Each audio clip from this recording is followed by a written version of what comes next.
Because this is what you do. This is who you are. You show up. Your wife walks in, pours herself coffee, doesn't sit down, doesn't look at the table. She takes one sip, and then she says, "And I need you to hear this exactly the way I heard it. My therapist says I should stop rewarding your need for validation. So, no thank you." She takes the mug to the living room, to the one comfortable chair, the one she moved there after rearranging the entire room last month, so there's only one seat worth sitting in. Hers. That was my kitchen, my wife, my Saturday morning. My name is Chad Brooks, and that was the last French toast I ever made for Donna. Here's the thing about being a provider. You don't notice when providing becomes the only thing you are. I own a small HVAC company in Winston-Salem, North Carolina. 14 employees, 2 trucks, 20 years of crawling under houses, so my family never had to worry about a thing. The house, the cars, the insurance, all through my business. Donna doesn't know the details. She just knows the lights stay on. We've been married 11 years. There was a time, early on, when she'd come up behind me at the stove, wrap her arms around me, steal a piece of bacon off the plate. I can still feel that. The weight of her arms. The way she'd laugh when I'd pretend to be annoyed. I don't remember when she stopped. 6 months ago, Donna started therapy. Her daughter Robin pushed her into it. Robin Lewis. Donna's grown daughter from her first marriage. 24 years old and convinced that every breath I take in this house is an act of oppression. Robin lives in Raleigh and calls every other day. Every conversation ends with Donna looking at me like I'm something stuck to the bottom of her shoe. The therapy changed things. Not in the way therapy is supposed to. Donna started using words like boundaries and emotional labor and hypervigilance. She started using them the way you'd use a screwdriver, not to build anything, but to pry things apart. My therapist says I need to set boundaries around physical contact. That was a Tuesday night. I'd reached for her hand on the couch. Just her hand. She pulled away like I'd burned her. "I'm not trying to, Chad. Boundaries. We talked about this." We hadn't talked about anything, she'd announced. I stood there in the kitchen that Saturday, looking at the French toast getting cold, and I had this thought. When did reaching for my wife's hand become something I have to apologize for? Stay with me here, because I didn't see the next part coming. The following Thursday, I come home early. The job in Kernersville finished ahead of schedule, and I'm thinking maybe I'll fix the dryer. The belt's been squealing for a week. I walk in through the back door. The house is quiet. Then I hear Donna's voice from the bedroom. She's on FaceTime with Robin. I stop in the hallway. Not because I'm spying. Because Robin's voice is loud enough to hear through the wall. "Mom, he made breakfast again? That's not love, that's a leash." "Robin, I know. He cooks, he cleans, he fixes. Mom, that's not a husband, that's a handyman. You're not his wife, you're his project." And here's the part that stopped me cold. Donna laughed. Not an uncomfortable laugh. Not an I don't know what to say laugh. A real one. Relief. Like someone finally said the thing she'd been thinking. "You're right," she says. "It is exhausting pretending to appreciate it." Pretending. 11 years of showing up. Of making the French toast, fixing the dryer, paying the premiums, remembering the appointments. And she was pretending. I leaned against the hallway wall. My hands were shaking. Not from anger, from the feeling of something cracking that I didn't know could break. I stayed there until her FaceTime ended, and then I walked back outside. I sat on the bleachers at Wiley Middle School. The field was empty. March wind cutting through my jacket. I used to coach my stepdaughter's flag football games here, before Robin turned 18 and stopped speaking to me. The grass was patchy. The scoreboard was off. I sat there until the streetlights came on. I didn't confront Donna. You know why? Because the last time I tried to bring something up, the way she'd started sleeping in the guest room, the silence at dinner, she'd looked at me with this patient, annoyed expression. Like I was a customer complaining about a bill that was clearly correct. "My therapist says you might project your anxiety onto me." That's okay. It's not about you. So I called Troy Patterson instead. Troy's been my friend since high school. Runs a bar off Stratford Road. Nothing fancy, TVs on the wall, decent wings. "Brother," Troy says when I sit down. Sweet 16 highlights are playing on the screen behind him. "You look worse than the 76ers. I need to ask you something." Ask. When's the last time Donna said something nice about me? To you. To anybody. Troy wipes down a glass. Takes his time. "You sure you want me to answer that? That bad?" "She came to Shannon's birthday last month. You were working late. Someone asked where you were. She said, where he always is. making himself feel important. I stare at my beer. Chad, when's the last time you did something for yourself? I don't have an answer. Things moved fast after that. Or maybe they've been moving for months, and I just started paying attention. Monday evening. Donna comes home at 8:30. No explanation. I'm at the kitchen table doing invoices. Where were you? Out with the team. Don't start. I wasn't starting anything. I asked a question.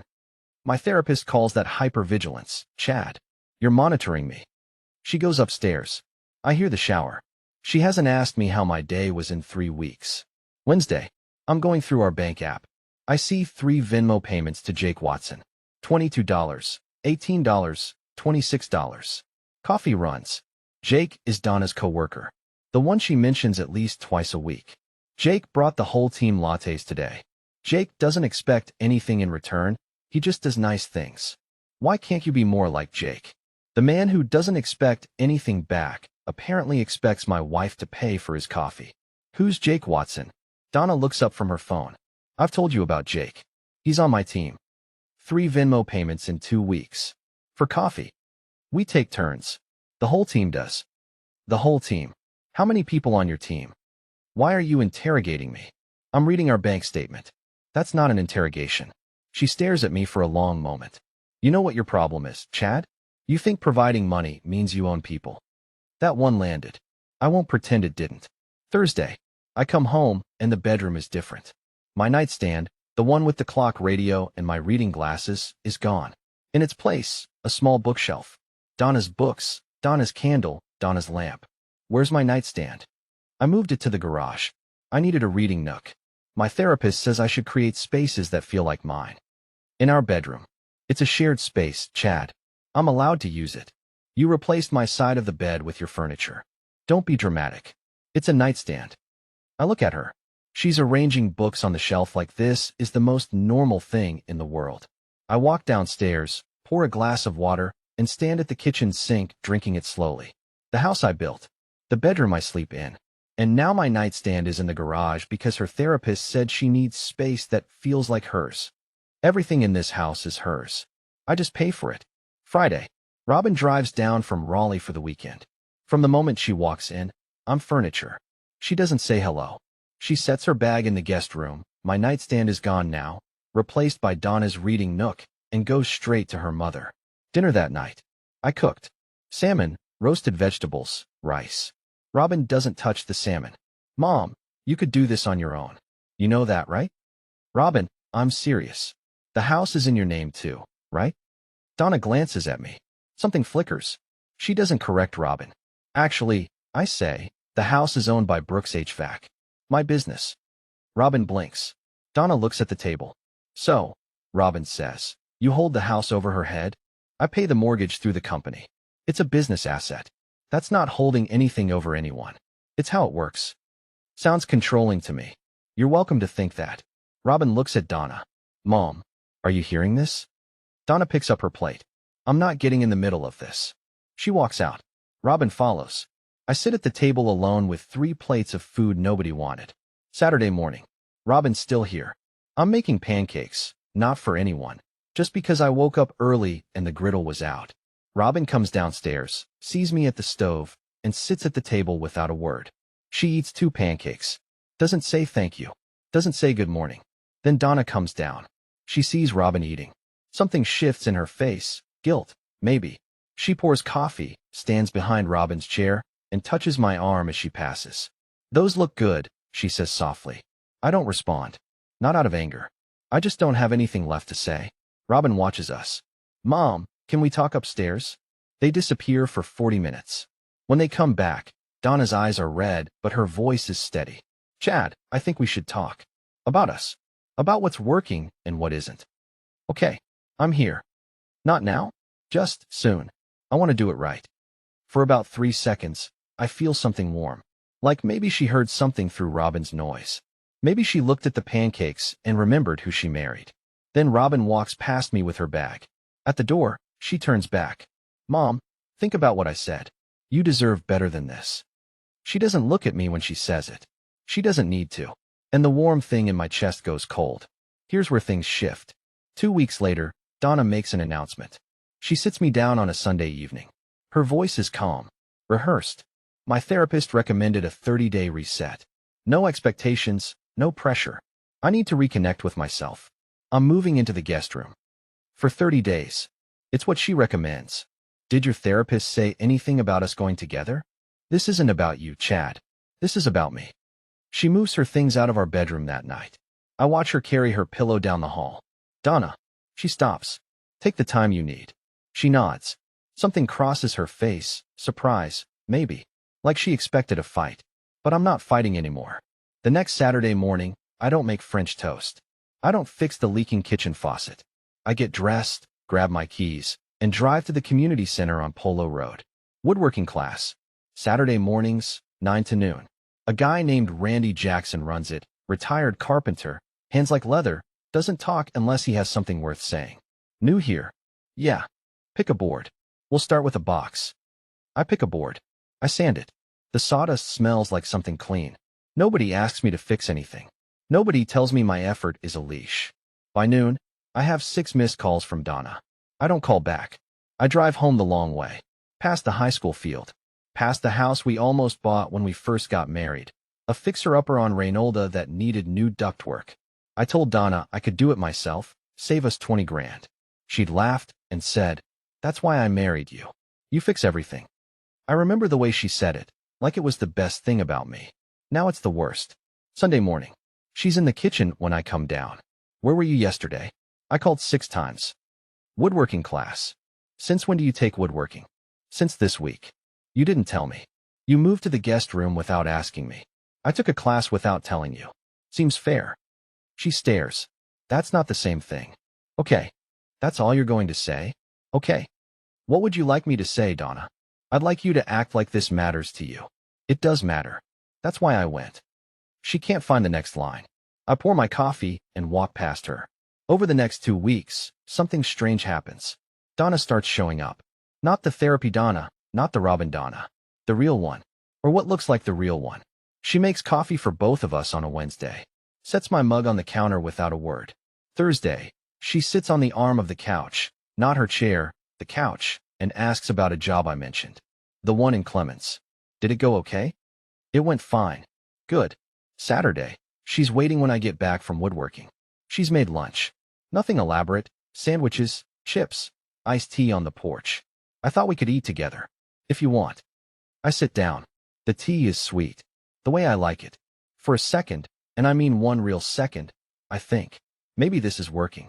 Maybe the space did what it was supposed to. Maybe she's finding her way back.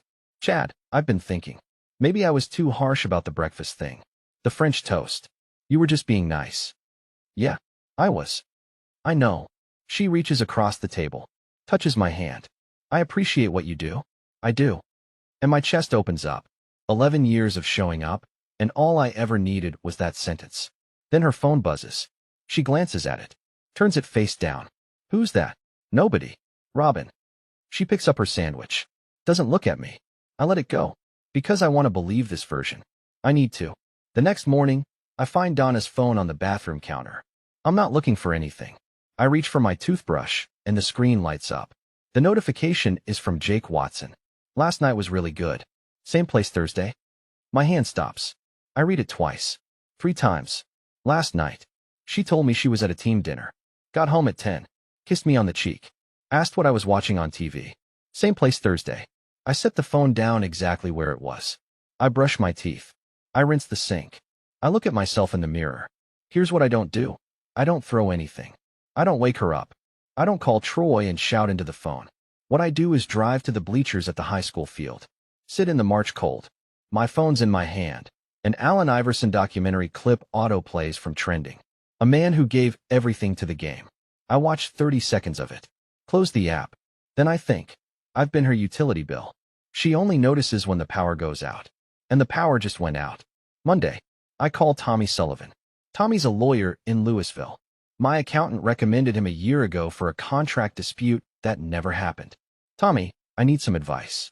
Not about contracts. I'm listening. If a man's HVAC company owns the house he lives in, and his wife has been, let's say, stepping out during a so-called therapeutic separation, what does that look like? It looks like the house is a business asset. Marital home, yes, But the ownership structure matters. How long has she been doing this? I don't know yet. I just found out. Don't confront her. Not yet. Let me pull some things together. I wasn't planning to confront her. Good. The calm ones always do better. I spend the next 10 days living in my own house like a ghost. I go to work. I come home. I cook for myself, not for two, for one. I go to woodworking on Saturdays. I pay every bill, stock the fridge, keep the dryer running. The difference is, I do it for me now, not for applause. I live here not as a statement, but because I don't have anywhere else to be, and for the first time, that feels like enough. Donna notices. Of course she does. Tuesday night. She's standing in the kitchen doorway while I eat dinner. Pasta, garlic bread, a glass of water. Plate for one. You're different, she says. Distant. I'm right here. You know what I mean. You're not trying. Trying to do what? Trying to fix things. You told me your therapist said to give you space. I'm giving you space. This isn't what I meant. Then say what you mean, Donna. I don't read minds. If you want something, say it. She opens her mouth, closes it, walks away. Thursday. She tries again. I'm on the couch watching highlights. The fireball that streaked over Houston is all over the news, some amateur video playing on loop. Donna sits on the other end of the couch. Not her chair. The couch. First time in weeks. What are you watching? News. Can I sit here? It's your house too. She flinches at that. Pulls her knees up. We watch the fireball footage together in silence for 3 minutes that feel like 30. Chad. Yeah. Do you still love me? I look at her. Her face is open. Vulnerable. And I want to say yes. The word is right there. Automatic. 11 years of muscle memory pushing it to the surface. But something stops me. I love who you were. I say. I'm still figuring out who you are now. She nods. Slow. Gets up and walks to the guest room. The door closes quietly. You know what's worse than a slammed door? A quiet one. A door that closes like the person behind it has already accepted something you haven't said yet. Saturday. I come back from woodworking. She's in the garage, standing next to my workbench, touching the half-finished jewelry box. What's this? A project. It's beautiful. Who's it for? I don't answer. Because I was making it for her. And now I don't know. Chad, I want you to know that I see what you do. I know I haven't been. I know I've been difficult. Difficult isn't the word I'd use. What word would you use? Absent. You've been absent, Donna. Not from the house. From us. She touches the box one more time. I'm trying to come back. I almost believe her. I want to. And that's the most dangerous part. Wanting to believe when you already know better. Wednesday evening. I'm at Troy's bar. Dick Vitale's face is on every screen. Some tribute segment during March Madness coverage. Troy slides me a beer. You look different. Different how? Like you stopped waiting for permission to exist. Something like that. What happened? I stopped being the utility bill. Troy nods slowly. About time, brother. Day 28 of the reset. My phone rings. Unknown number with a Winston-Salem area code. I pick up. Mr. Brooks? This is Dr. Adler. I was your wife's therapist. She stopped coming to sessions 3 weeks ago. I've been trying to reach her. I'm calling you because I'm concerned. She told me you recommended a 30-day separation. A reset. Silence. Long silence. Mr. Brooks, I never recommended separation.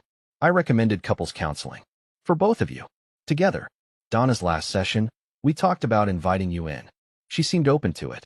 Then she stopped showing up. My coffee goes cold in my hand. When exactly did she stop coming? 3 weeks ago. Almost to the day. 3 weeks ago. Right when the texts with Jake started. Right when the sandwiches and the iced tea and the I appreciate what you do started. The sweetness wasn't her coming back. It was her covering her tracks. Thank you, Dr. Adler. Please have her call me. I'm genuinely worried about her. I'll pass it along. I hang up. I sit at my workbench in the garage. Sawdust on the table. A half-finished jewelry box I'd been making. I was making it for Donna. For a woman who invented a therapist's recommendation to give herself 30 days of freedom. To test the waters with a coworker who buys the team coffee and doesn't expect anything back. The 30-day reset wasn't therapy. It was cover. I called Tommy Sullivan. The separation was fabricated. Her therapist never recommended it. That changes things significantly. Document everything. We're going to need a timeline. I already have one. Day 31. A Sunday morning. Donna walks into the kitchen. Her hair is done, She's wearing the blue top I once told her I liked. She looks at the counter, the table. Clean, empty. No French toast. No orange juice. No good plates. Oh, she says. I thought maybe, since the 30 days are up, sit down, Donna. Something in my voice. She sits. I put a folder on the table. Manila. Thin. Everything Tommy told me to keep. Your therapist called me. Her face doesn't move. But her hand, the one holding her coffee, starts trembling. What did she say? She said she never recommended a 30-day break. She recommended couples counseling. You stopped showing up 3 weeks into our reset. Chad. She's taking it out of context. I also saw the text from Jake. Last night was really good. Same place Thursday. We went to dinner with the team. It wasn't, Donna. Stop. She stops. I have been in this marriage for 11 years. I have cooked, cleaned, fixed, provided, and shown up every single day. And you sat in the next room making plans with another man while telling me your therapist said to leave you alone. I wasn't. It's not what you think. You twisted your therapist's words into a permission slip. You used therapy language to make me feel crazy for wanting to hold my own wife's hand. You let your daughter call me a handyman in my own house. And you laughed. She starts crying. Real tears this time, not the controlled kind. Her shoulders shake. Her mascara runs. I was confused, Chad. Robin kept saying I was settling, and Jake was he listened to me. I listened to you every day for 11 years. You didn't want listening. You wanted someone who'd tell you what you wanted to hear. Please. I'll call Dr. Adler. We'll go together. The couples counseling, I'll do it. You had 30 days to do it. You spent them somewhere else. Chad, please don't. I also talked to Tommy Sullivan. He recommended something too. She goes still. Completely still. The crying stops like a switch flipped. What did he recommend? Brooks HVAC owns this house. It's a business asset. Tommy explained what that means. You can't just. You asked for 30 days, Donna. I gave them to you. Now I'm asking for 30 of my own. Same number. Same terms. 30 days to find somewhere else. This is my home. This is my company's property. I'm not punishing you, Donna. I'm just not pretending anymore. You're throwing me out because of some coffee dates. I'm asking you to leave because you lied about therapy, fabricated a separation, and used 30 days of my trust to see another man. That's not a coffee date. That's a choice. She stares at me. Then she tries one more thing, the thing that used to work every time. I'll change. I know I can change. Just give me a chance. I gave you 11 years of chances. Every French toast, every fixed dryer, every bill I paid without being asked, those were chances. You called them a leash. She flinches. Her own daughter's word, coming back through my mouth. Chad, please. You said, no thank you to French toast. I'm saying no thank you to this. The kitchen is quiet. The faucet I never fixed drips into the sink. Donna looks at the empty table, the one I used to set with the good plates, and something breaks behind her eyes. Not performance. Not tactics. The real thing. The moment she realizes that exhaustion isn't anger. It's worse than anger. Anger can be waited out. Exhaustion is someone who already left while still standing in the room. I didn't mean for it to go this far, she whispers. Nobody ever does. I pick up my keys. Saturday morning. Woodworking starts at 9. At the door I stop. Turn around. The kitchen faucet needs a new washer. The hardware store on Peters Creek has the right size. Aisle 7. She looks at me through tears. Confused. In case you want to fix it yourself. I close the door behind me. The morning is cold and clean. The car starts on the first try. 2 months later. The house is mine. Donna moved in with Robin in Raleigh. I heard through Troy that Jake Watson stopped answering her calls after the second week. Turns out the man who doesn't expect anything also doesn't stick around when things get complicated. I still go to the community center on Saturdays. The jewelry box I was making, I finished it. Gave it to Shannon Richardson for her daughter's birthday. It's just a box. But I made it for the right reasons this time. I'm standing in my kitchen